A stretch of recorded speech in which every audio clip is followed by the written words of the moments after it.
안녕하세요. 오늘 저희가 함께 깊이 들어가 볼 주제는요. 여러분이 공유해 주신 자료들을 바탕으로 한 백보자 대심판입니다. 기독교 신학에서 굉장히 중요하게 다뤄지는 개념인데 단순히 무섭다 이런 걸 넘어서요.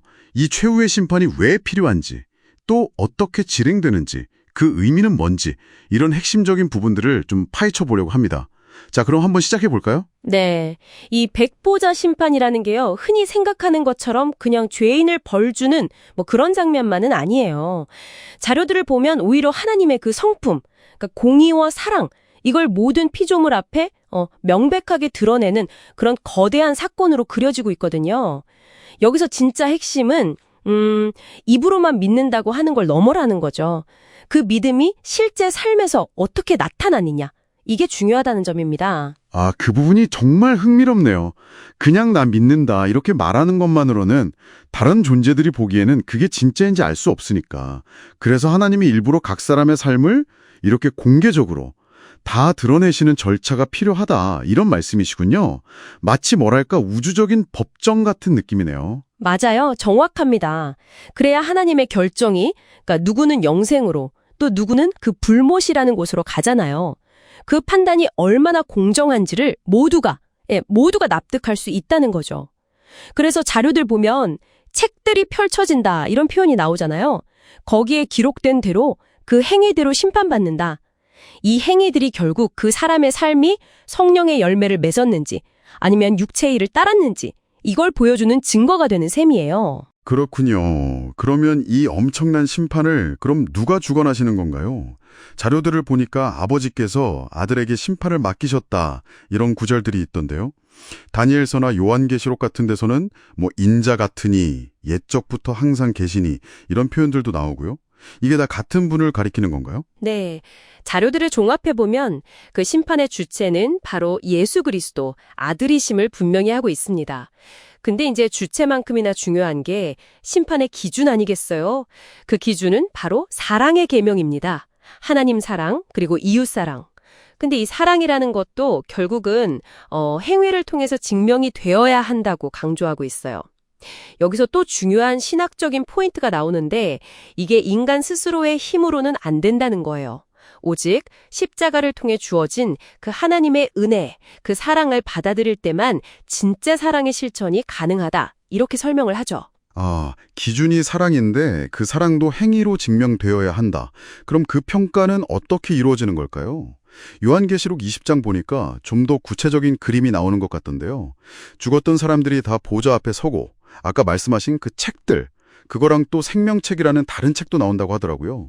이 두 책은 역할이 어떻게 다른 건가요? 네, 좋은 질문이에요. 그 책들에는 말씀하신 대로 각자의 행위가 다 기록되어 있는 거죠. 심판의 근거 자료가 되는 셈이고요. 반면에 생명책은 구원받은 사람들의 이름이 적힌 명부 이렇게 생각하시면 좀 쉬울 것 같아요. 그래서 결정적으로는 아무리 책들에 이런저런 행위가 기록되어 있어도 최종적으로 이 생명책에 이름이 없으면 그러면 이제 불못, 성경에서는 이걸 둘째 사망이라고 하거든요. 영원한 분리의 상태로 가게 된다 이렇게 명시되어 있습니다. 그리고 이 불못에는요.